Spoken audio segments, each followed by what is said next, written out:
Erev Tov. Notre Shabbat est double. D'une part, deux parachiotes, Vayakel Pekoudé, et en plus, c'est Shabbat HaHodesh.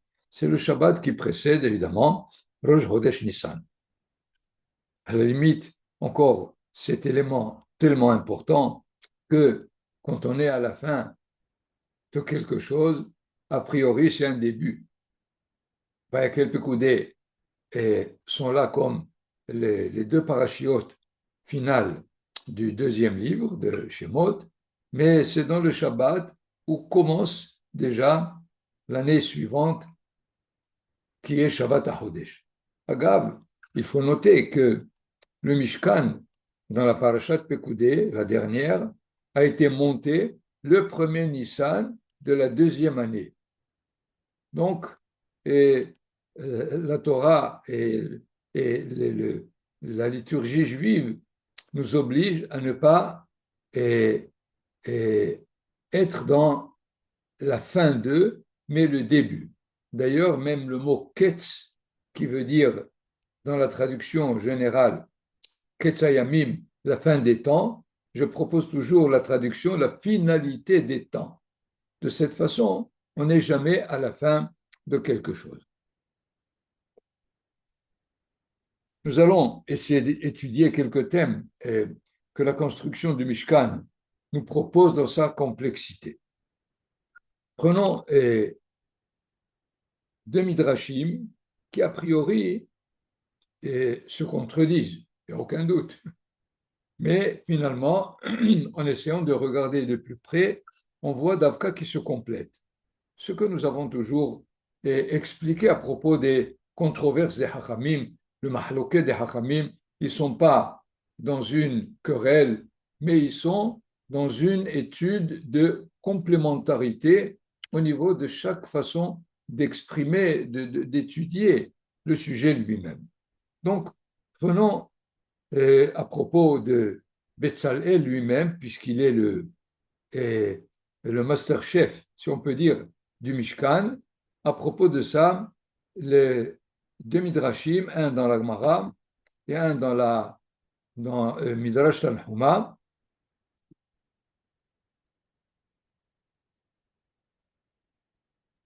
qui nous dit que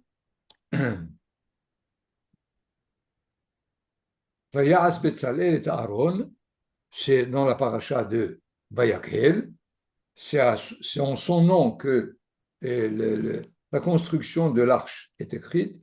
C'est un verset de Michelet. Donne à celui qui est sage une proposition et tu verras qu'il va s'agir encore plus. De qui il s'agit? C'est Betzalel. Quand Moshe Rabbeinu s'est adressé à Betzalel pour lui dire de faire le tabernacle, Amar Betzalel, la Marwa Mishkan. Mais quelle est la fonction, quel est le but de la construction du Mishkan?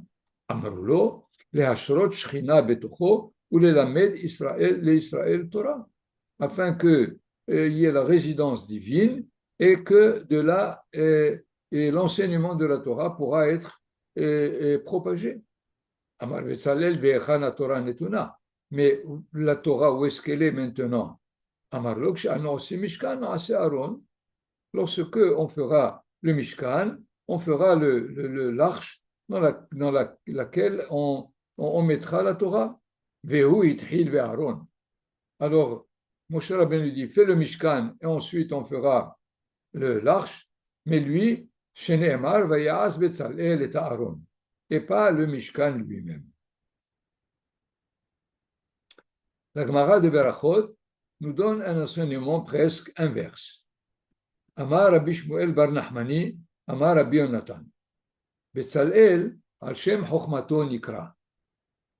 Betzalel, son nom induit la sagesse avec laquelle il a construit le Mishkan.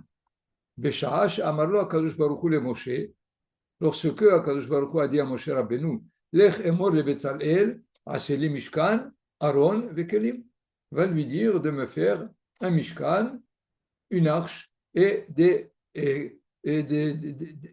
instruments qui vont servir dans le Mishkan. Halach Moshe ve'hafach ve'amarlo. Moshe Rabbeinu a inversé, me dit Ase Aaron ve'kelim ou Mishkan. Amarlo Bezalel Moshe Rabbeinu min hago shel haolam. A priori, habituellement, Adam boné bayit, ahar kach machnis letocho kelim. D'abord, on construit une maison, et ensuite on y introduit les meubles. Vata omer aseli Aaron ve'kelim ou Mishkan. Et tu me dis de faire une arche, des meubles ou des objets de culte et le tabernacle, où est-ce que je vais y mettre ce que les kelim, les instruments que je vais faire? Peut-être que Kadosh Baruch Hu t'a dit Aseh Mishkan Aaron vekelim, fais d'abord le tabernacle, ensuite l'arche, ensuite les kelim. Amarlo, Shema Betzel El Hayita Viadata. Est-ce que tu étais à l'ombre de la divinité et tu as su ce qu'il fallait faire? Nous voyons donc ici que le Midrash, le premier, fait à ce que Betzalel comprend qu'il faut d'abord faire le Aaron, et ensuite les Kelim, et ensuite le Mishkan. Et là, la Gemara nous dit à l'inverse. Quelle est finalement la réalité? Évidemment, nous ne saurons pas exactement quelle est la réalité, qu'est-ce qui s'est passé. Probablement que ça a été fait de façon parallèle, mais ces deux enseignements sont à généraliser, à vrai dire, à propos de l'acte que chacun entreprend pour construire dans la vie, dans l'histoire, ce qu'il doit construire. Le Aaron, ici, c'est le but. C'est le sens de tout le Mishkan réside dans le Aaron. D'ailleurs, vous voyez, on dit Mishkan, Aaron ve Kelim. Mais a priori, Aaron, il est dans les Kelim. Lorsqu'on dit les Kelim, on ne détaille pas aussi bien la menorah, l'autel de l'encens, comme si le Aaron est à part, pour nous dire que le Aaron est le but lui-même de tout le Mishkan. D'une part, parce qu'il est Aaron Haïdout, c'est le meuble du témoignage. Il s'agit évidemment de savoir qu'est-ce qu'il témoigne. Il témoigne essentiellement à cause des tables de la loi qui sont dans l'arche elle-même, qui s'appelle aussi Luchot Haïdout. Et dans ce sens, il faut que tout le culte qui est fait dans le Mishkan ou dans le Beth Amikdash doit avoir pour but l'objectif du Aaron. Donc, tout le Mishkan sont des ustensiles, des moyens pour arriver au but. Et évidemment, il y a dans le Midrash et dans la Gemara, il y a là une dialectique, si on peut dire, entre ce qu'est toujours le but et les chemins et les moyens d'y arriver. A priori, si on ne connaît pas le but, on ne sait pas où est-ce qu'on va. Toutes les étapes n'ont pas encore de sens. Donc, le but est premier, le but est essentiel. Et c'est pour cela qu'on nous dira que Betzalel a compris qu'il faut d'abord construire le Aaron. Comme ça, nous avons devant nous le but. Mais, par ailleurs, des fois, le but est tellement loin, il est tellement secret presque, tel que les moyens, les étapes à réaliser commencent à éclaircir quel est le but lui-même. En résumé, les deux sont nécessaires. Il faut à chaque fois être conscient qu'il y a un but. Si on ne le connaît pas en détail, de toutes les façons, il faut en être prêt toujours à savoir quel est le but, autant qu'on puisse le comprendre, dans ce sens, les moyens vont être conduits et nous dirigent vers le but, ou bien l'inverse. À partir du moment où on n'est pas en mesure de comprendre l'ampleur du but lui-même, alors dans les moyens, dans le chemin qu'on prend, ça peut être déjà l'intuition du but lui-même.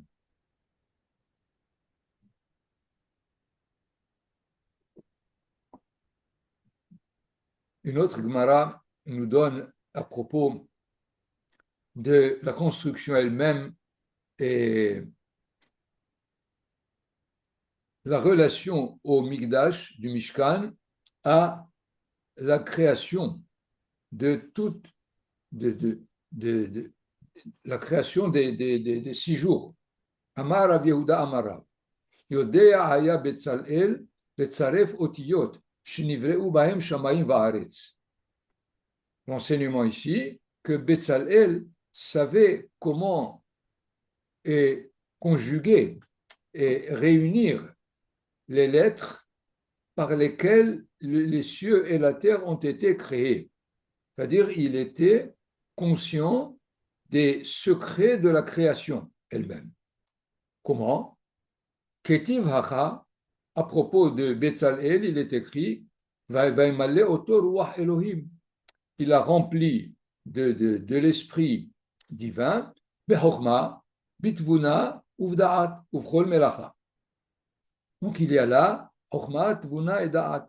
Urtiv Hatam, et nous avons un verset de Michelet, Adonai Bechochma Yasad Eretz, avec la sagesse, il a, avec la connaissance, il a établi les bases de la terre, Konen Shamaim Bitvuna, avec l'intelligence, il a installé les cieux, et avec sa connaissance, les abîmes ont surgi. C'est-à-dire, le Midrash veut nous dire que ce qui a été dit à propos de Betzalel, Chochma, Tvuna et Da'at, c'est les mêmes terres qui sont utilisées, la Chochma pour la terre, la Tvuna pour les cieux et Da'at pour les fonds, les abîmes, c'est-à-dire tout ce qui est très profond et lui est donné ici Da'at. Quelle est finalement la différence? Pourquoi la Chochma pour la terre, pour les cieux Tvuna et Da'at pour les Tehomot? Il y a plusieurs interprétations de ces 3 éléments. Par exemple, Rashi nous dira sur le verset lui-même, la Chochma, c'est ce que la personne, c'est ce que chacun de nous peut apprendre d'un maître, de l'extérieur, toute sagesse qu'on lui amène à sa connaissance. Bitvuna, c'est déjà la capacité de la déduction de ce qu'on a compris, d'en déduire encore des éléments qui ne nous ont pas été a priori enseignés. Et Da'at, dit Rashi, Ruach HaKodesh, c'est-à-dire la possibilité de ramener ce qui est Chochma et ce qui est Da'at vers le monde de la Kedusha, vers le but de la sainteté. Le Rav Kook propose une autre façon de comprendre Chochma, Tvuna et Da'at dans la Gemara. Chochma Yasad Eretz, c'est-à-dire la sagesse, c'est ce que l'on a comme ce qu'on reçoit de la cohérence, de l'ordre, des lois de la terre qui donnent la stabilité, qui assurent la fixité et des lois de la terre, mais la tvuna, c'est les cieux. Ici, encore une fois, les cieux, c'est pas le ciel bleu qu'on a au-dessus de nous, mais c'est les mondes dans lesquels ce qu'on a a priori comme Menugad, c'est-à-dire ce qui a priori se trouve dans une antinomie, comme évidemment Ahava Yira, Osher Veor, l'amour et la crainte, la lumière et l'obscurité, et autant donc d'éléments duels qui, pour nous, ne peuvent pas être conjugués dans les cieux, Veshamayim, Bitvuna, ils peuvent se faire, et donc les cieux sont garants de l'évolution des contraires elles-mêmes pour les amener à leur source. Bedato tehomot nivkaou, la dahat, c'est lorsque dans aussi bien et des cieux et de la terre, chaque détail a sa place. Il n'y a pas d'éléments en plus, il n'y a pas de créatures ou de détails de la création qui ne sont pas importants. Tous les détails ont, tous les éléments les plus particuliers trouvent leur place. Ce qui, par exemple, peut nous expliquer, et dans la construction de la menorah, vous avez Gevi'eha, Kaftoreha ou Praheha. Tous ces détails semblent être et ne pas servir a priori le fait que la menorah est faite pour éclairer, pour allumer les luminaires de la menorah.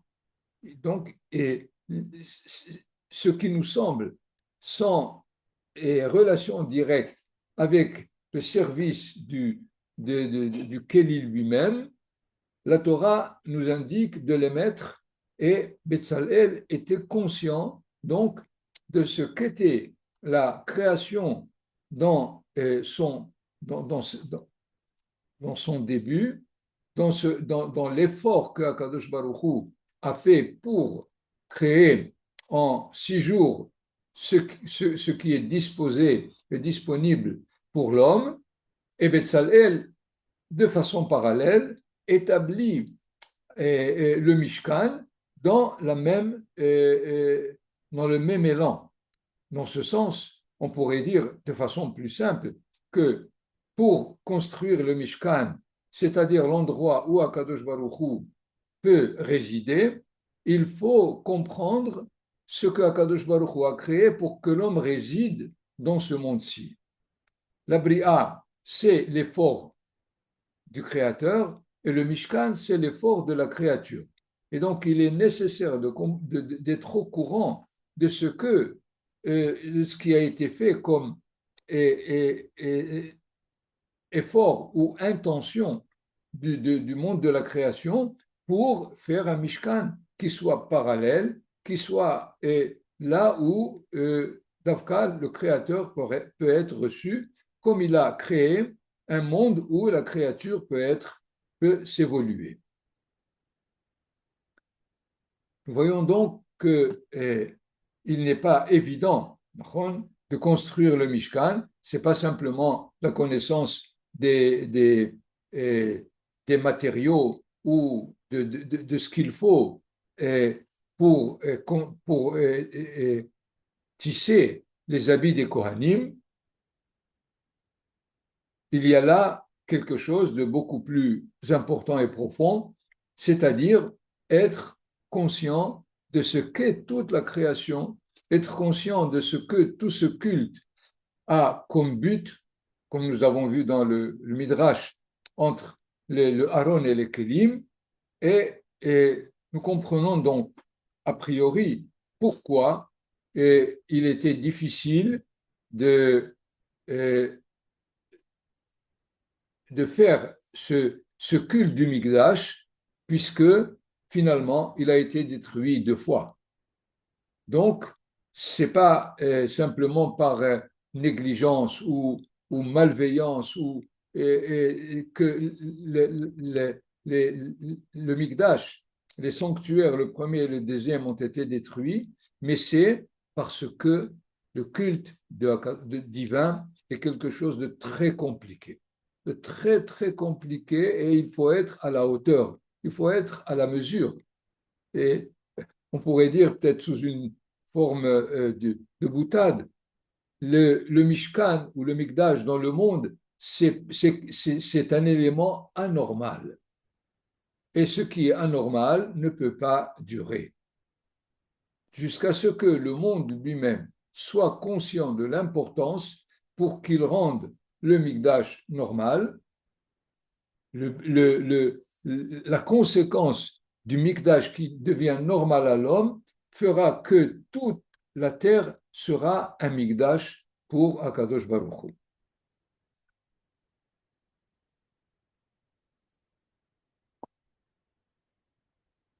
Je voudrais ici soulever aussi le problème beaucoup plus aigu dans les kérouvim, les chérubins, c'est comme ça qu'on les traduit, qui étaient sur le Haron, sur l'arche lui-même. Et la question que se sont posées tous les commentateurs, d'une part, on interdit toute figure, toute et finalement, là où c'est le Kodesh Kodashim, on trouve des chérubins en or pur. Et ce qui est difficile de savoir, qu'est-ce qu'ils font là-bas, comment c'est possible. On aurait dû au moins là être et ne trouver que l'arche elle-même sans qu'il y ait des formes humaines pour caractériser quoi. Un premier pas pour essayer de comprendre le phénomène, d'abord, tout le Mikdash lui-même pose la même question. Comment, dans un élément matériel, on veut introduire la divinité spirituelle? Donc, ce n'est pas seulement pour les chérubins, mais le Mishkan lui-même, entier, coulo. Admettons donc que nous avons besoin du monde matériel pour pouvoir. Nous ne sommes pas des êtres spirituels, nous sommes des êtres de matière, et donc nous devons savoir comment, à travers le monde matériel, nous pouvons établir la relation avec la divinité. Mais ça n'explique pas jusque-là ce que sont les kérouvim. Rabbeinu Behaye, à partir d'un texte de la Gemara, essaye d'établir quelque chose de peut-être symbolique, mais en tout cas d'une importance énorme à propos des chérubins. La Gemara de Masechet Hulin nous dit que tout ce que Akadosh Baruch Hu nous a interdit, on trouve quelque part qu'il a permis. Quelques exemples que la Gemara nous donne. Il nous a interdit la femme de notre frère. Mais dans le Hiboum, nous sommes contraduits par le Lévira, il me semble, c'est-à-dire lorsque quelqu'un a quitté ce monde sans laisser de postérité, son frère prend sa femme. Donc, voilà quelque chose qui était interdit est devenu permis. Nous savons que le sang est interdit à consommer, mais on peut consommer le foie, qui est une masse de sang. Même si on le tsolimoto, il n'y a pas, on n'a pas fait disparaître tout le sang. D'ailleurs, quand on fait la méliha, effectivement, la majorité est évacuée, mais il reste probablement quelques éléments, quelques globules rouges ou globules blancs. Deuxièmement, nous savons que le lin et la laine ne peuvent pas tisser le même habit. Et voilà que les habits du Kohen sont faits par le lin et la laine. On nous a interdit évidemment une femme mariée, mais on n'est pas étonné que la Torah nous ait permis de nous marier avec une femme divorcée, puisque son mari est encore là, il est en vie, et la relation est ce qu'elle est. Et malgré cela, la Torah, voilà qu'elle et permet, après le divorce, de prendre une femme qui est déjà, qui était mariée et dont le mari est encore en vie. On nous a interdit de nous marier avec les goïms, vadaï. Mais quelle est la réalité de Efat Toar lorsque on est en guerre et c'est une goya, eh ben on pourrait la prendre. Donc, nous sommes là devant un phénomène très, très fondamental qui est que l'interdit n'est pas absolu. Le monde de l'interdit n'est pas un monde de l'absolu. C'est un monde du relatif étant donné la réalité dans laquelle le monde se trouve. N'oublions pas que le Shabbat, il est interdit de faire les 39 travaux, mais dans le Beth Amikdash, entre guillemets, on profane le Shabbat, puisqu'il faut faire le sacrifice quotidien. Il faut allumer la menorah, il faut évidemment faire brûler les, les témidim, ces agneaux que l'on sacrifie chaque matin. Et alors, qu'est-ce qui se passe? Comment peut-on imaginer que dehors c'est interdit, à l'intérieur du Mikdash c'est permis? Donc ici, et ça nous ouvre au moins une possibilité de comprendre que ce qui est idole à l'intérieur, dans le Beth Amikdash, ce n'est pas idole, tout simplement.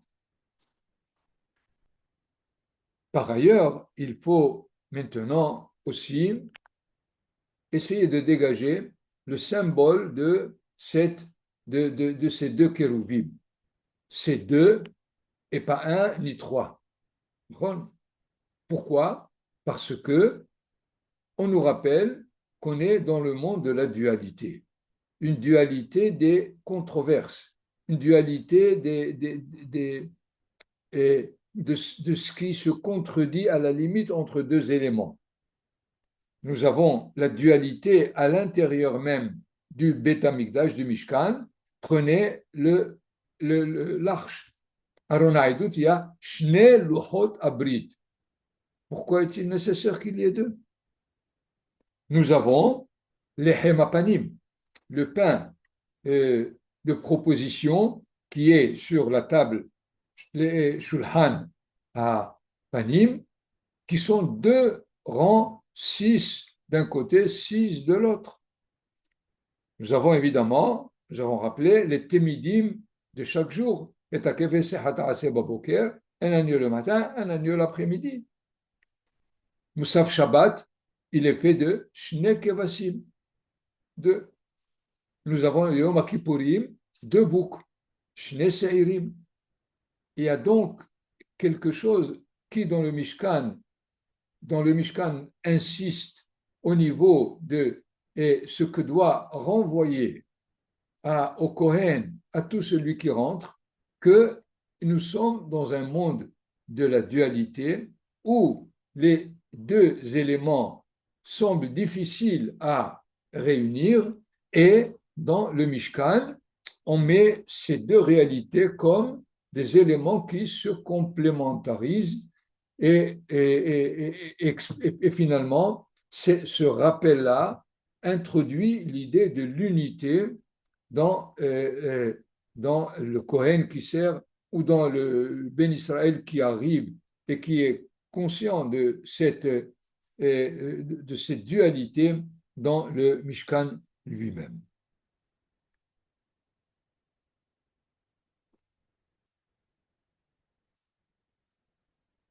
Ce qu'il faut maintenant noter, c'est les derniers versets de Pekoudé, dans lesquels nous avons déjà appris que Moshe Rabbeinu a monté le Mishkan, qu'il a fait tous les travaux déjà, il était le seul aujourd'hui, pas le seul, lui et Aaron et les enfants, à se laver les mains du Kior. A priori, Moshe n'avait pas à le faire, puisque Moshe n'est pas Kohen. Mais on nous dit dans le chapitre 40, Verahatsu mimenu Moshe ve'Aharon uvanav et yedehem ve'et raglehem. Bevoam Elohim Moed, Korvatam el Mizbeach Irhatsu. Nous avons donc le service de culte dans sa totalité. Le candélabre allumé, le pain sur le hémapanim, tout est là. Et qu'est-ce qu'on nous dit au verset 34 du chapitre 30, Vaïcha se'anan et ohel moed, la nuée a couvert le ohel moed, uchvod Adonai malé et amishkan. Et la splendeur divine remplit le mishkan. Et le verset 35, Velo yachol Moshe lavo el ohel moed. Moshe ne pouvait pas avoir accès au ohel moed, kishachan ala ve'anan, parce que la nuée l'a couverte, uchvod Adonai malé et amishkan. Vous vous rendez compte donc, et tout le temps pour construire, tout l'effort qu'il fallait faire pour monter, toutes les kavanotes de Moshe Rabbeinu, tout est prêt, et la dernière ligne, Velo yachol Moshe lavo el ohel moed. Et le Midrash, on est conscient, et nous dit, à propos du premier verset du troisième livre, Vaïkra, Vaïkra el Moshe. Vayomer Adonai elav, ken, qu'est-ce qu'il est dit? Vaïkra el Moshe, ma ketiv le ma'ala me'a'inyan, parashat Mishkan, ka'asher tziva Adonai et Moshe. Le Midrash nous dit que le ka'asher tziva Adonai et Moshe est répété 18 fois. Vous vous rendez compte? 18 fois, on nous dit que Moshe Rabbeinu a fait Bediou, Ka'asher Tziva Hashem et Moshe. Et on nous donne ici un mashal. Mashal le Melech Tziva et Avdo. Un roi qui a demandé à son serviteur, Ve'amarlo, Beneli Paltin, construis-moi un palais. Al-Kol Davar Vedavar Shehaya Boné, Haya Kotev Alav Shemo Shel Melech. Tout élément, tout service, n'importe quel ustensile, il écrivait le nom du roi. והיה בונה כתלים וכותב עליהם שמו של מלך. היה מעמיד עמודים, כותב עליהם שמו של מלך. היה מקרא בקורות והיה כותב עליהם שמו של מלך. לימים נכנס המלך לתוך פלטין. Un jour, le roi est rentré dans le palais. על כל דבר ודבר שהיה מביט, היה מוצא שמו כתוב עליו. Il voyait toujours son nom. אמר, כל הכבוד הזה עשה לי עבדי. Comment mon serviteur a fait tellement de kavod, et moi je suis maintenant à l'intérieur et lui n'est pas là, appelez-le qui rentre. Et le nimshal ici, kach, בשעה שאמר לו הקדוש ברוך הוא למשה, עשה לי משכן, על כל דבר ודבר שהיה עושה, היה כותב עליו, כאשר ציווה אדוני את משה. Et finalement, אמר הקדוש ברוך הוא, כל הכבוד הזה עשה לי משה, ואני מבפנים והוא מבחוץ, il est dehors, puisqu'il est dit, ולא יכול משה לבוא, קראו לו שייכנס לפני ולפנים, לכן נאמר, ויקרא אל משה. Alors, il a dit, נכון, ויקרא אל משה, de là, nous voyons que la liaison entre le Sefer Shemot et le Sefer Vaikra se fait à travers les deux versets, l'un de Sefer Shemot et l'autre de Vaikra, pour insister sur un élément capital dans Avodat Hashem, dont Moshe Rabbeinu était conscient, mais pas tout le monde est conscient. Par exemple, Nadav Avihu ne l'était pas. Et il est arrivé ce qui s'est passé. Quel est finalement l'élément important dans ce que le Midrash nous enseigne à travers ces versets? C'est que Moshe Rabbeinu a tout fait. Il savait qu'il était prêt. Mais il savait que ce n'est pas parce qu'il est prêt qu'il peut immédiatement décider de ce qu'il y a à faire. Est-ce qu'il faut rentrer ou pas? Il sait qu'il faut que Akadosh Baruch Hu aussi permette, donne l'autorisation.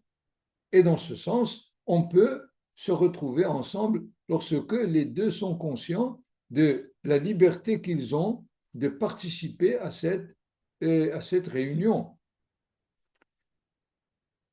Nous avons, dans notre cas, et Moshe Rabbeinu, qui est dans cette attente, il attend que, et Akadosh Baruch Hu, lui, il lui donne l'ordre de venir. Il faut savoir que l'inverse aussi, Akadosh Baruch Hu attend. Quelle est la preuve qu'on a dans l'histoire? Puisque dans la paracha de Teruma, il a dit Pe'asuli Mikdash ve'shachanti betocham. Ou le Mikdash, évidemment, dans, pas dans les 40 ans du désert, mais dès qu'on est rentré, ça a pris 400 ans pour que Shlomo HaMelech vienne et construise le Mikdash. Alors pendant 400 ans, entre guillemets, Akadosh Baruch Hu était dans l'attente. Il attendait que le Ham Israël se prépare, nomme un roi, et comme nous l'avons déjà étudié dans le cas de Amalek, qu'il nomme un roi, qu'il efface le souvenir de Amalek et qu'il construise le Beth Amikdash. Est-ce qu'il a donné une date? Est-ce qu'il a donné un terme? Non. Voyons donc cette partenariat, si on peut dire, entre Akadosh Baruch Hu et Am Israël, les deux sont conscients qu'il faut donner le temps afin que la rencontre se fasse. Et ce n'est pas parce que l'un d'eux est prêt qu'il oblige ou qu'il prenne l'autre et que celui qui est prêt, comme Moshe Rabbeinu, prend la décision de rentrer dans le Ohel Moed. Il me semble que c'est ça l'enseignement capital. Il faut faire tout pour être prêt, mais si on est prêt, cela ne veut pas dire que nous avons l'autorisation de faire ce qu'il faut faire. Et dans ce cas, l'erreur de Nadav et Avihu, qui ont décidé, puisque tout est prêt, pour eux, on est arrivé dans le 8e jour, alors on peut finalement faire le service le plus sérieux, le plus important, sans demander l'autorisation de celui qui nous reçoit. Et d'ailleurs, Vayakrivu Esh Asher Lot Siva Otam, c'est-à-dire l'acte en lui-même n'était pas entièrement faux, mais Lot Siva Otam. Voilà donc le fait que la Torah fait deux livres, Shemot et Vaïkra, alors qu'ils se réunissent à travers ce midrash de façon naturelle. On aurait dû, après le dernier verset de Pekoudé, avoir le verset qui vient, Vaïkra el Moshe, Vadaber Adonai Elav, Me'ohel Moed Lemor, mais la tradition, on a fait deux livres complètement presque différents.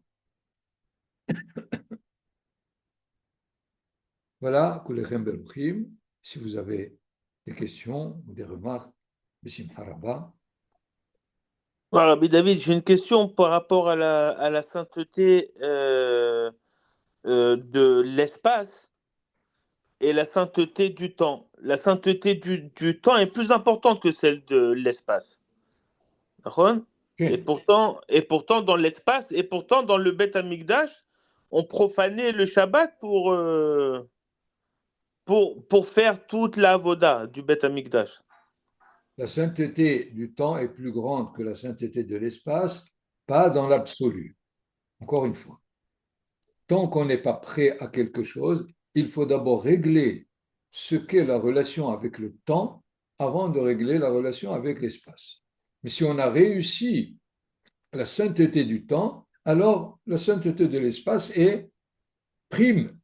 Alors, c'est clair. Et il ne faut pas du tout prendre toujours les choses dans un certain absolu, mais dans une certaine relation. Il y a la relation qui est importante.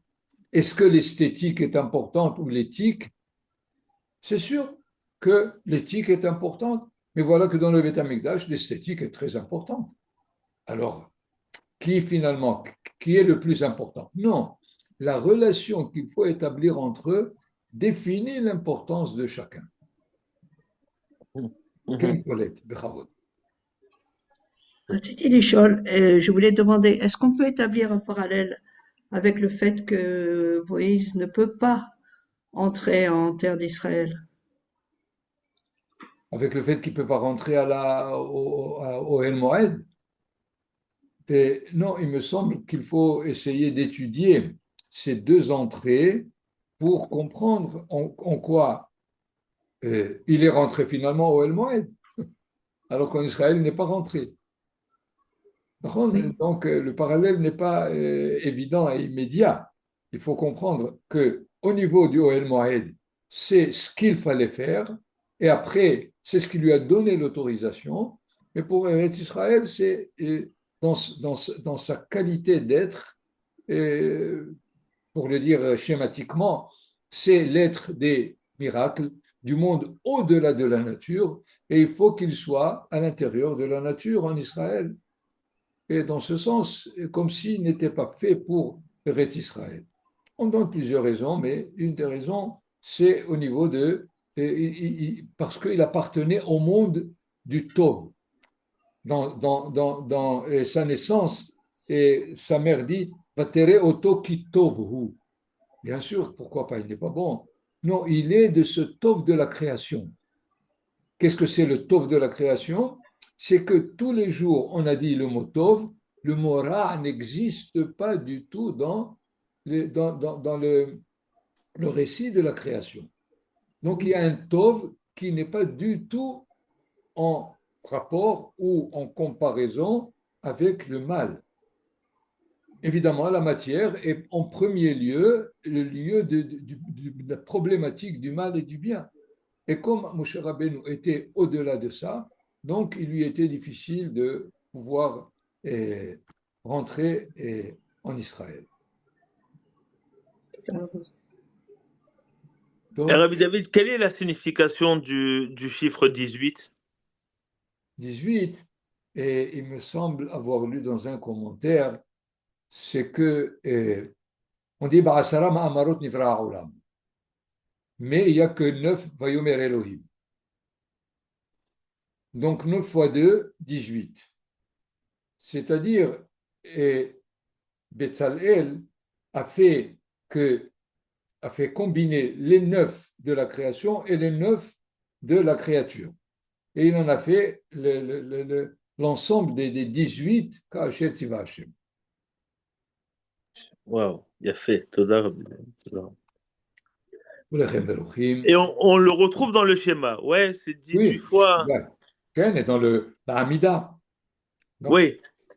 Mais dans la Mida, c'est 18 qui sont 19. non, même dans le Kriyat Shema, il y a, on nous dit Ehad, c'est le 19e. Ah, Okay. Toda, Rabbi David. C'est pour cela que tous ceux qui montent à la Torah, ils donnent Haïsh Kalim